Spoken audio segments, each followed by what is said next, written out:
Meus irmãos, vamos então ao Evangelho de Lucas, retornando então ao Evangelho de Lucas, capítulo de número 11. Esse Evangelho no qual nós temos ouvido a voz de Deus em sua palavra durante os domingos pela manhã. Evangelho de Lucas, capítulo 11.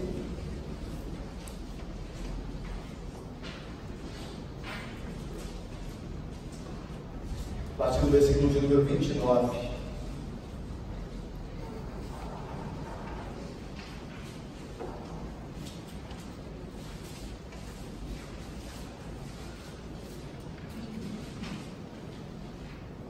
Lucas 11, de 29 a 32. Eu farei então, irmãos, a leitura. E os irmãos, por favor, nos acompanhem com atenção ao texto sagrado. O evangelista, então, Lucas, ele continua a sua narrativa dizendo o seguinte, veja aí, versículo 29.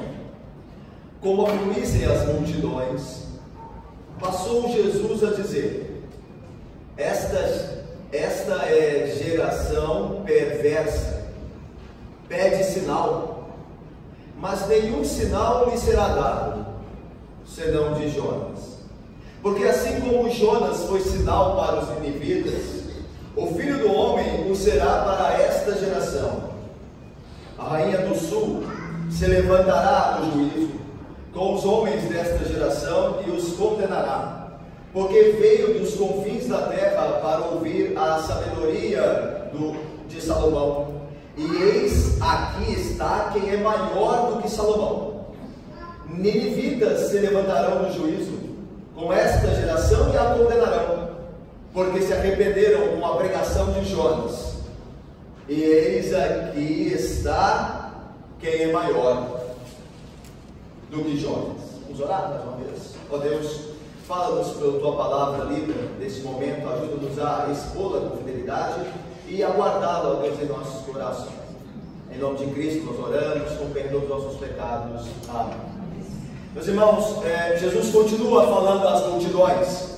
Ele, como nós vimos no capítulo de número 11 ainda, no versículo 14, a partir do versículo 14, ele promove a cura de um endemoniado mudo. E ele é acusado injustamente, de maneira maligna, pelos fariseus e escribas, de ser possuído pelo maioral dos demônios. Por quem então de fato realizar aquelas ações? Vocês se lembram?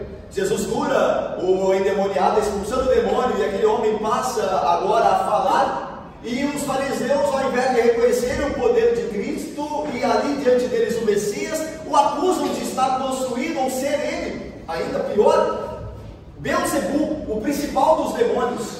E pelo poder de Beelzebul é que ele expulsava Satanás ou os demônios. E Jesus diz: olha, Satanás não pode estar dividido contra si mesmo, ele não pode ir contra o seu reino, mas ser expulso pelo poder de Deus aos demônios, então é certo que é chegado o reino de Deus no meio de vós.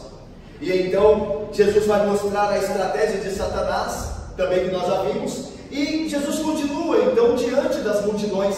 E Lucas então, irmãos, nos dirá que no versículo 29, como nós lemos, como afluíssem as multidões, ou seja, como se aumentassem as multidões. E é claro que aumentavam. Jesus, queridos irmãos, ele operava grandes sinais e milagres, e o povo cada vez mais, de fato, crescia em curiosidade para ver qual seria o próximo sinal, qual seria o próximo milagre, qual seria a grande, agora a próxima obra portentosa daquele que se dizia e era reconhecido por alguns o Messias. Por isso a curiosidade daqueles homens fazia com que a multidão ao redor de Cristo aumentasse cada vez mais.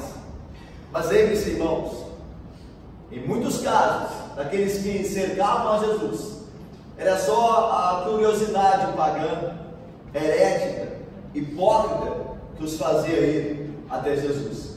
Estavam, como nós veremos no texto, à procura de um sinal, queriam ver as maravilhas e não crer naquele que as realizava.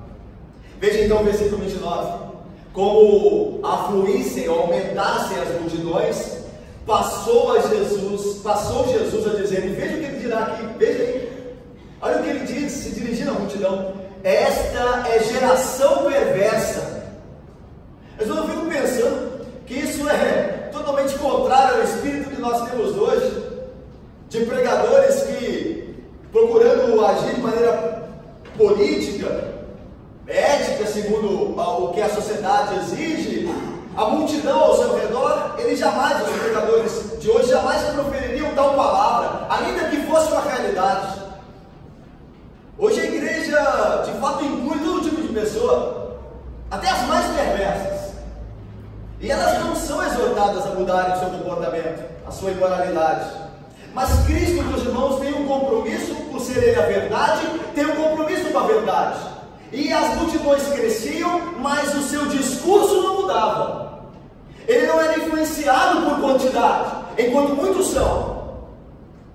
Lembra-se que certa feita Jesus está discursando no Evangelho de João, e ele fala sobre o dar o seu corpo, que é verdadeira comida, e derramar o seu sangue, que é verdadeira bebida. E a Bíblia diz que, ao ouvir essas palavras, muitos que eram seus discípulos já não andavam com ele, o abandonaram. E os discípulos, mirando-se ou tornando-se a Jesus, disseram: olha, esse discurso é duro, ninguém pode suportá-lo. E Jesus diz: vocês também não querem ir embora? Vocês não querem ir com eles? E Pedro então vai dizer: para onde nós iremos, se só tu tens, ainda que duras, só tu tens palavras de vida eterna. Jesus, de fato, sempre teve um compromisso, como sendo Ele a verdade, com a própria verdade. E Ele, de fato, aqui não mede a palavra no sentido de dar um diagnóstico real daquela geração. Esta é geração perversa, e Jesus vai explicar: pede sinal. É perversa porque está procurando apenas algo emocionante, algo, veja, irmãos, qualquer comparação com a sociedade de hoje e aqueles muitos que procuram uma igreja não é mera coincidência. Este povo pede sinal, está preocupado apenas em ter algo emocionante, excitante, sensacional, um sinal do céu. Talvez aqueles homens que cercavam Jesus esperassem que ele desse uma ordem a Miguel, o arcanjo Miguel, o chefe do exército celestial, para que Miguel descesse com os anjos e de fato destruísse o império romano que os oprimia. Talvez era um sinal que eles esperassem de Cristo. Alguns deles também pediam um sinal, certamente caçoando de Jesus, porque a Bíblia diz que muitos não criam nele de fato, não viam nele o Messias. Então exigiam algo que sabiam eles, entendiam assim, que ele jamais poderia realizar, mas com o fim de expô-lo a zombaria, ao constrangimento, pediam sinais. O apóstolo Paulo diz que também no seu ministério, isso também ele constatou, que os homens se afastam da verdade, não querem ter a verdade como algo a se levar a sério para a mudança de vida, mas se dão a muitos sinais, milagres, coisas maravilhosas, gostam de serem entretidos ao invés de serem transformados. E a igreja está assim hoje, irmãos. Nós gostamos de bons discursos. E veja, ainda que nós sejamos uma igreja reconhecidamente pela graça de Deus bíblico reformada, pode haver entre nós pessoas que gostam de bons discursos, mas jamais querem ter a vida transformada. Gostam de erudição, gostam de informações acerca do tempo bíblico, de como aquilo era, mas a sua vida jamais de fato aceitou ou reconheceu ou se submeteu à verdade. Estão procurando entretenimento. E Paulo diz: certamente a palavra da cruz é loucura para os que se perdem, mas para nós que somos salvos é o poder de Deus. Pois está escrito: destruirei a sabedoria dos sábios e aniquilarei a inteligência dos instruídos. Onde está o sábio? Onde o escriba? Onde o inquiridor desse século? Porventura não tornou Deus louca a sabedoria do mundo? Visto que, como na sabedoria de Deus o mundo não conheceu por sua própria sabedoria, ou seja, rejeitou o Evangelho.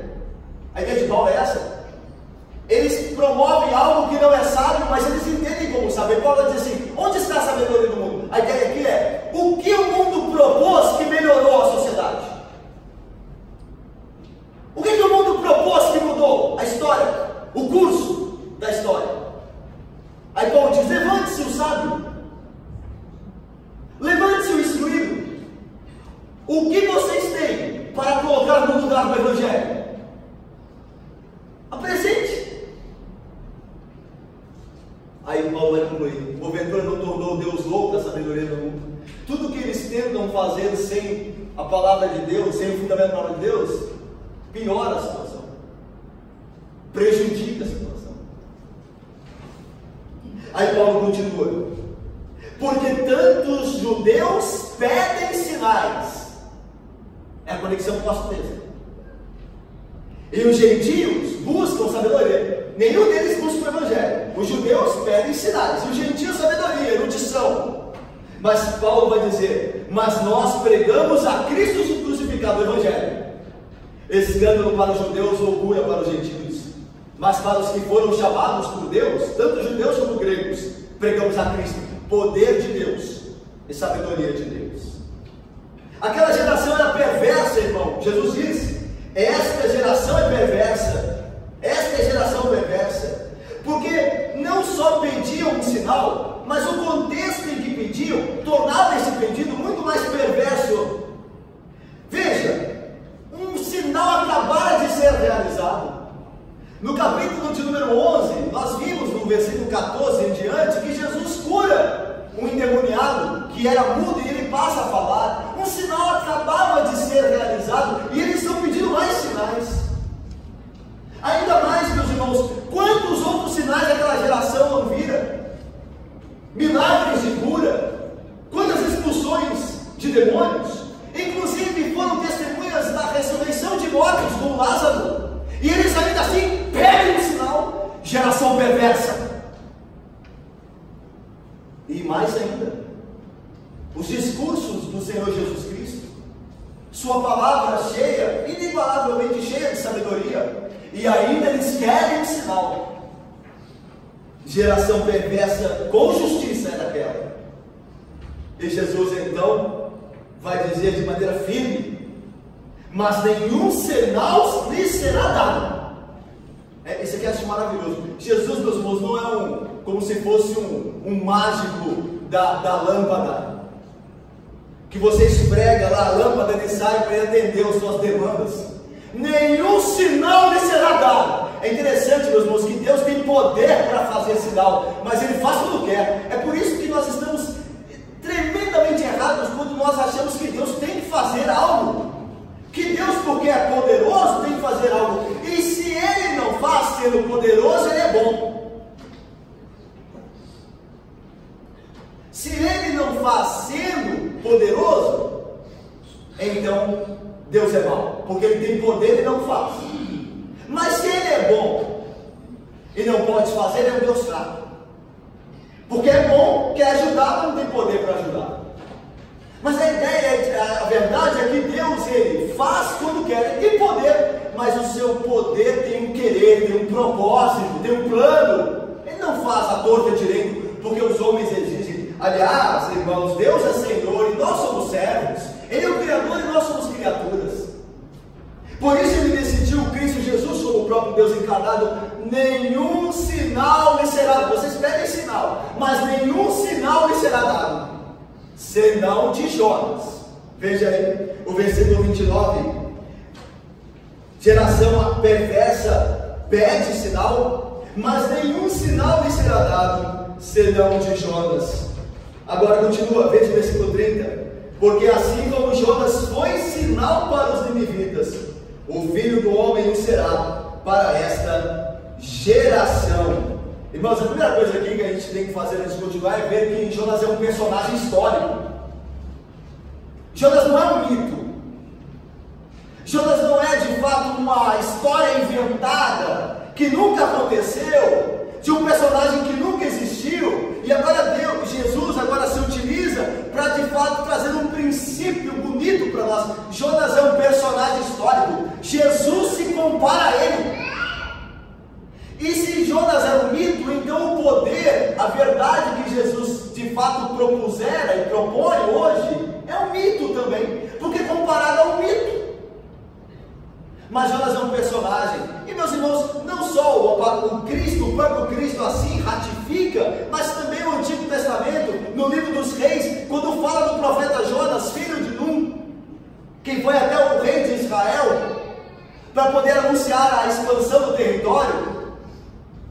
reino do norte? Jonas, o profeta, história, não mito, não invenção. E Jesus se vale dele e se compara com ele, faz uma analogia. Jonas é um arquetipo de Cristo, aponta para ele. E veja só o versículo de número 30, porque assim como Jonas foi sinal para os ninivitas, esse é o sinal que será dado a essa geração perversa, o Filho do Homem será para esta geração. Meus irmãos, em que aspecto Jonas foi um sinal para os ninivitas? De maneira que esse sinal se aplica de forma poderosa, muito mais poderosa a Cristo Jesus e com relação àquela geração perversa. A ideia de Jesus é, assim como Jonas foi um sinal para os ninivitas, assim o Filho do Homem é um sinal para essa geração perversa. Em que aspectos Jonas e Jesus se mostram um sinal para as relativas gerações, tanto os ninivitas quanto aquela geração perversa com Jesus falava, para quem Jesus falava? Primeiro aspecto, assim como Jonas foi trazido da morte, assim como Jonas foi recuperado da morte, quando nenhuma esperança havia para Jonas, lembram-se que Deus mandou uma tempestade no mar, e que os homens tentaram acalmá-la a todo custo, mas não conseguindo. Então Jonas disse: isso nos sobreveio por minha causa, eu pequei contra Yahvé, lançai-me no mar, e a ira de Yahvé passará. Então os homens pegaram a Jonas e o lançaram no mar, e Deus então deu ordem ao grande peixe para que engolisse Jonas, e ele levou Jonas para as profundezas.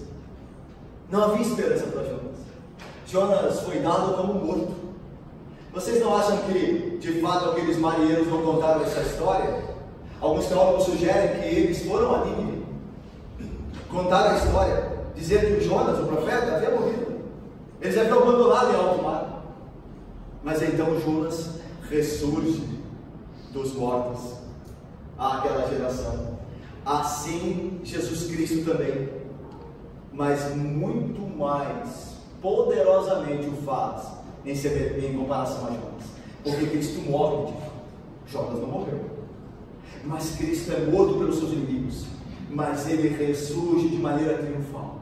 A ideia de Cristo é: um sinal será dado a vocês, vocês vão tentar acabar com a minha vida, vocês vão me crucificar e me sepultar, mas o sinal de Jonas será o sinal para essa geração: o meu Pai me ressuscitará dos mortos.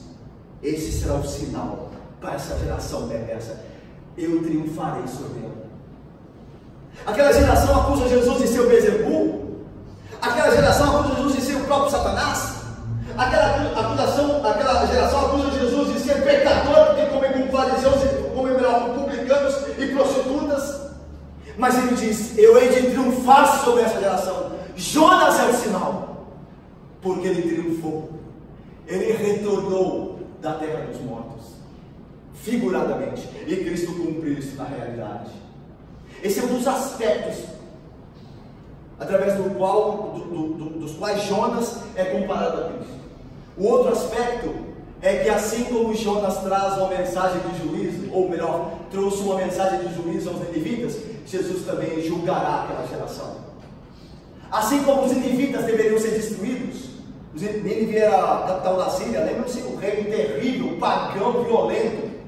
Assim como eles deveriam ser destruídos se não se arrependessem, assim aquela geração seria destruída. E Jesus é de fato aquele que traz o juízo, ou trará o juízo sobre todo o perverso no último dia. Então, assim como Jonas foi a Nínive anunciar o juízo de Deus, assim Cristo está julgando aquela geração. Jonas é um sinal, foi um sinal para Nínive, assim como Jesus foi um sinal para aquela geração, em dois aspectos, porque assim como Judas ressurgiu dos mortos, Jesus de fato ressurge dentre os mortos, e assim como Jonas condena aquela geração dos ninivitas, Jesus agora promove a condenação e traz condenação àquela geração perversa. Tanto que o texto fala de condenação. Isso é muito claro no texto. Olha o versículo, adiantando um pouco aqui, olha o versículo 31. A rainha do sul se levantará no juízo, olha aí, juízo, e os condenará. Depois da 32. ninivitas no juízo e a condenarão. Está vendo a ideia de condenação aqui? Então Jonas é um sinal para aquela geração, porque ele condenou os ninivitas. E agora está ali quem é maior do que Jonas para condenar aquela geração perversa, por não crer no Evangelho, mas viveram no entorno dele procurando sinais, milagres, entretenimento, shows e espetáculos, sem que a sua vida mudar. Jesus então continua agora, dizendo que o juízo que virá sobre aquela geração perversa que o escutava, juízo que foi anunciado, pré-anunciado de maneira também poderosa pelo profeta Jonas em relação aos ninivitas, será um juízo muito maior, do que para com os povos que não conheciam a Deus, porque tanto a rainha do sul, a rainha de Sabá, quanto os ninivitas, eles creram em homens que eram incomparavelmente inferiores que Jesus. E aquela geração tendo o maior homem, o Deus homem, o santo Deus, o santo homem, da presença deles, não creram nele. Então aquela geração perversa vai receber maior juízo do que homens que viveram há tempos atrás, que creram, embora tinham diante dele homens pecadores, pregadores do Evangelho, mas pregadores. E agora aquela geração perversa diante de Jesus não cria no Messias, tinha muito maior privilégio, por isso será muito mais condenada. E Jesus vai mostrar isso, que aquela geração que pede sinal. Veja, irmãos, não está falando de uma geração viciada, uma geração que vive longe da igreja, praticando imoralidade, é um grupo que vai à igreja, mas vai lá procurando outras coisas, não quer ter a vida mudada, mas são pessoas que estão procurando sempre êxtases, sempre espetáculo, sempre algo que emocione, que arrepie, ao invés de dar ouvido à palavra. Essa geração que é chamada perversa. E essa geração será objeto de um maior juízo, se estão dentro da igreja e que por vontade própria não querem se dar ao Evangelho, submeter-se à verdade, será de fato objeto de um maior juízo do que os ímpios. E é isso que Jesus vai dizer aqui. Olha só, o versículo de 31, ele compara aquela geração perversa com a geração e a própria rainha de Sabá. Olha aí, vamos ver juntos, 31, leiamos. A rainha do sul se levantará no juízo com os homens desta geração e os condenará, porque veio dos confins da terra para ouvir a sabedoria de Salomão. E eis aqui está quem é maior do que Salomão. O que Jesus quer dizer aqui é que a rainha de Sabá tinha menos que vocês têm, e ela foi ouvir reverentemente a Salomão. E vocês têm diante de si mesmos o Filho do Homem, e vocês não ouvem, não obedecem. Para eles, aquela geração perversa dos judeus, escribas, fariseus e seguidores, a verdade estava perto, ao alcance deles, estava diante deles, vivendo no mesmo território. Mas para a rainha de Sabá, ou a rainha do sul, a verdade estava longe, numa terra distante. A rainha do sul, meus irmãos, veio no território que hoje nós conhecemos como Iêmen, ao extremo sul da Península Arábica. Jerusalém está no extremo norte.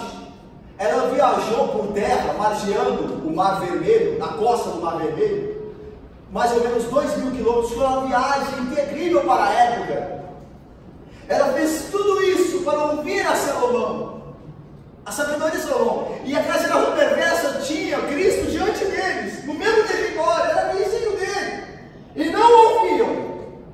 Mas mais ainda, essa geração perversa que Jesus se dirige, tinham acesso a alguém muito mais sábio, incomparavelmente melhor e muitíssimo maior que Salomão. Não estava diante deles um homem caído como Salomão, que pecou casando-se com mulheres pagãs, não do povo, e praticou idolatria juntamente com elas. Mas estava diante deles alguém muito mais sábio, muito maior e melhor, o Cristo.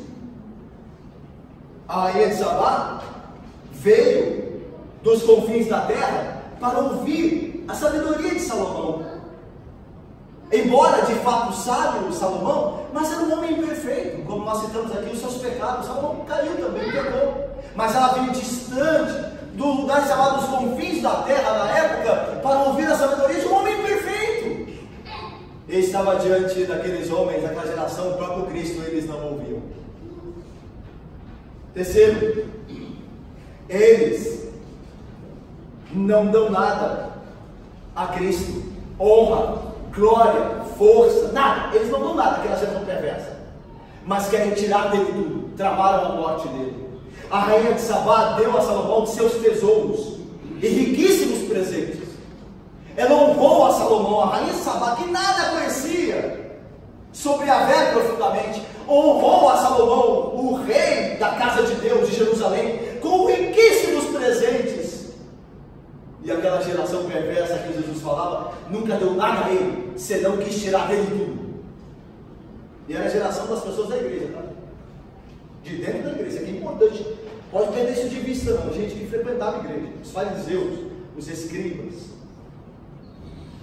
Quarto, eles desfrutavam de muitas vantagens religiosas. Meus irmãos, eram fariseus, Renato, Presbítero Otto, Luci, Denise, Igor.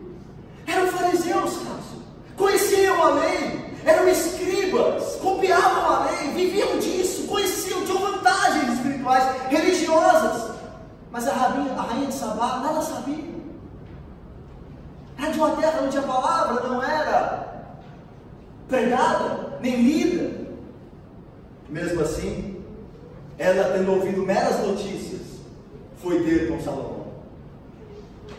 Quinto e último, os homens a quem Jesus falava foram diversas vezes convidados para se arrependerem e crerem. Lembra de João Batista? Arrependam-se e creiam. Jesus Cristo diz: vinde a mim, todos os que estáis cansados e sobrecarregados, eu vos aliviarei. Eles foram muitas vezes convidados. A rainha de Sabá não se diz na Bíblia nenhum convite para a rainha de Sabá, mas ela foi.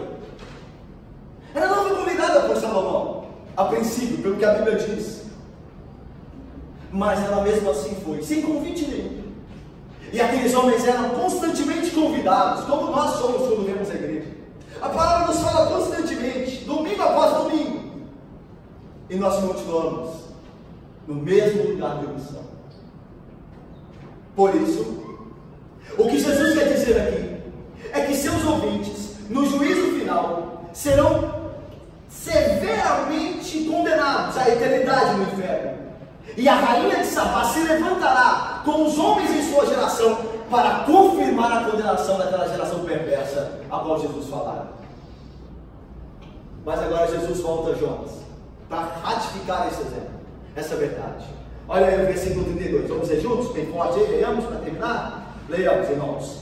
Ninivitas se levantarão com esta geração e a condenarão, porque se arrependeram com a pregação de Jonas. E eis aqui está quem é maior que Jonas. Ninivitas se levantarão no juízo.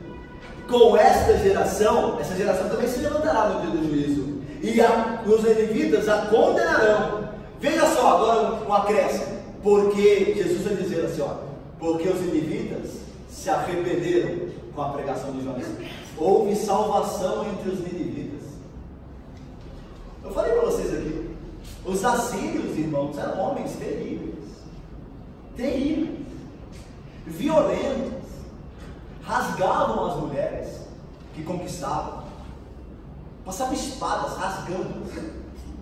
Os ninivitas, com seus presos, seus cativos, cortavam neles ambos os braços e as pernas e os amontoava vivos para agonizarem, para morrerem sufocados de bruço. Mas eles se arrependeram com a pregação de Jonas. E estava diante daquela geração quem é maior do que Jonas, muito maior. Mas aquela geração perversa só quer saber de show, só quer saber de baú, só quer ir para a igreja para sentir bem, para ser, sabe, arrepiar. Mas durante a semana continuam os mesmos pecados. o próprio Filho de Deus, o maior que Jonas, é que lhes falava reiteradas vezes e os convidava à conversão. Jonas foi só um profeta, mais um profeta. Mesmo assim os ninivitas creram nele, na pregação dele. Mas o Filho do Homem é rejeitado por aquela geração. Segundo, Cristo é plenamente sem pecado, cheio de sabedoria e compaixão. Lembra-se de como Jonas era? Jonas era um profeta, irmãos, desobediente. Um crente, mas um crente muito fraco, desobediente, rebelde, ingrato. Jonas não tinha vontade nenhuma. Vocês se lembram que os ninivitas se arrependessem? Ele queria que os ninivitas fossem destruídos. É preciso entender o contexto também, embora não justifique Jonas de forma alguma, mas os ninivitas eram inimigos de Israel, e os ninivitas atacavam principalmente a região que era a região natural de Jonas, era a casa de Jonas, era o local de Canaã mais atacado pelos ninivitas, era onde Jonas morava. Então Jonas queria que os ninivitas fossem destruídos. Jesus prega com poder, sendo ele sem pecado, com paixão. Mas Jonas queria, na sua imperfeição, que os ninivitas morressem todos. E mesmo assim os ninivitas creram na pregação de Jonas. Mas está diante daquela geração perversa, aquele que é cheio de compaixão, e eles não creem nele. Terceiro, Jesus Cristo apresenta uma mensagem não só de juízo também, porque nós estamos vendo aqui agora, mas de graça e perdão, de salvação completa e gratuita. Enquanto Jonas, a sua pregação, embora poderosa, embora envolvesse implicitamente um chamado à conversão e arrependimento, era uma pregação de uma frase única. Você se lembra da pregação de Jonas? Era a pregação de uma frase única: daqui a 40 dias Nínive será destruída. Era a pregação de Jonas. Era a pregação que, embora estivesse implícito uma chamada ao arrependimento, se vocês não se arrependerem, vocês serão cuidados, mas era uma pregação de base, de fundamento apenas a ideia de julgamento, de juízo. E mesmo assim eles se arrependeram. E nós temos toda a palavra de Deus, juízos e bênçãos, condenação, porém grande riqueza de graça e bênção, e mesmo assim nós não mudamos. E os ninivitas, com apenas uma pregação, com base de juízo, se arrependeram. Por fim, a mensagem de Cristo é corroborada com milagres, e que estavam se cumprindo, segundo a profecia do Antigo Testamento. A de Jonas, não houve nenhum milagre. A Bíblia diz que entre os ninivitas, Deus não operou nenhum milagre por meio de Jonas, mas eles creram na pregação de Jonas. Não teve milagre nenhum. Está vendo o contexto agora?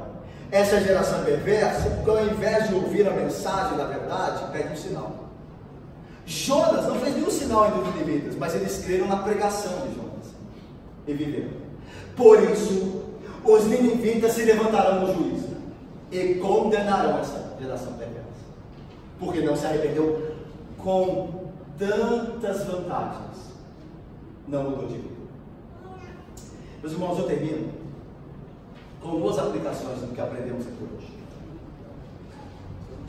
Vamos lá? Lembre-se que essa parte aqui é a mais importante. Sem ela, seu irmão, é apenas informação. Mas esta aplicação, esse momento, é para que nós pensemos nossa vida e a mudemos pelo poder de Cristo. Deixa eu te falar uma verdade espiritual que a gente aprende no texto. É que buscar sinais e milagres não faz de ninguém um crente de fato. É por isso, irmãos, que nós vivemos ainda tendo, embora a gente talvez não possa chamar muito de escândalo, porque qualquer crente vai entender que aqueles que buscam apenas milagres, sinais, vivem falando disso, e a vida continua no pecado, não são crentes de fato. Mas a gente acha que a pessoa está na igreja e vive falando de milagres, de grandes feitos, ela é crente. E não quer dizer que seja. Veja só, não quer dizer que não seja. Mas não quer dizer que seja. É preciso mais. Esse é o ponto. Pessoas que são membros de igreja, que ficam só de sinais, que viram o que aconteceu, o que se elas não tiverem a vida transformada, elas não estão salvas. Ainda que falem essas coisas, ainda que busquem essas coisas. É por isso que na igreja ainda há tanto, então, nesse sentido, escândalos. Não é à toa, então, e não é de se surpreender ver um João de Deus que abusava sexualmente de mulheres. Mas os homens não estão atrás de sinais.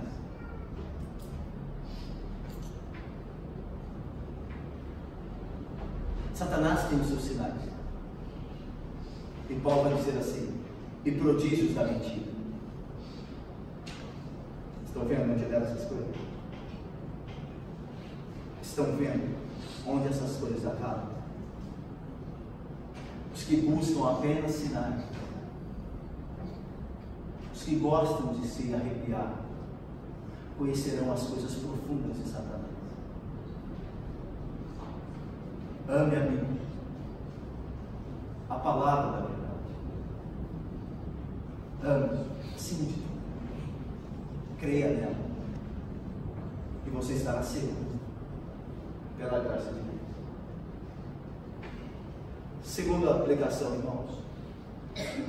Quanto maior o privilégio que temos, maior será o juízo para nós, se rejeitarmos tamanho privilégio. Quanto mais privilégio nós temos, mais será cobrado para nós. O pastor será cobrado mais do que os membros da igreja. Os membros da igreja serão cobrados, mas o pastor será mais. Porque tem maior privilégio. Você que é membro da igreja, você tem que dividir a sua dedicação a Deus, embora você também dedique o seu trabalho a Deus, mas quero dizer o seu tempo de meditação da palavra com o seu trabalho. Mas o pastor não faz isso. O pastor tem tempo. Ele trabalha, embora não seja apenas um trabalho, ele trabalha com isso. Dele será muito mais cobrado. É o que Tiago vai dizer: não queiram muitos de vós serem mestres, porque muito dos mestres será cobrado. A quem muito é dado, muito é cobrado. Mas, agora tendo falado dos pastores e dos líderes, falamos de nós mesmos. Deus também cobrará de nós. Mas, irmãos, há pessoas que estão numa região que não tem igreja bíblica reformada. As igrejas que tem naquela região são das igrejas que não estudam a Bíblia, doutrina falha, fraca. Mas nós temos uma igreja que se preocupa, e sempre se preocupou, mesmo antes daqui de estarmos, sempre se preocupou com a doutrina, pela graça de Deus, pregada assim por homens falhos, mas a doutrina verdadeira. O que será de nós se rejeitarmos? O que será de nós se não dermos ouvidos? Os homens de Jesus, eles tinham menos privilégios que nós temos, sabia? Porque eles não tinham as cartas de Paulo para lerem, nós temos. Aquela geração perversa que Jesus condenou, que a rainha de Sabá e os ninivitas se levantariam para condená-la no juízo, tinham menos privilégios que nós temos. Porque eles não tinham o cano completo. Nós temos. Eles não tinham acesso às mensagens que nós temos na internet, as boas mensagens. Nós temos. Por isso nós seremos mais julgados do que eles. Se eles, na palavra de Cristo, foram terrivelmente julgados, aquela geração terrivelmente perversa, quanto mais nós a seremos, se não nos rendermos ao Evangelho de Cristo e a sua pessoa. Deus tem misericórdia de nós, meus irmãos, para que a rainha de Sabá e os levitas também não nos condenem no dia do juízo. Que Deus abençoe. Amém.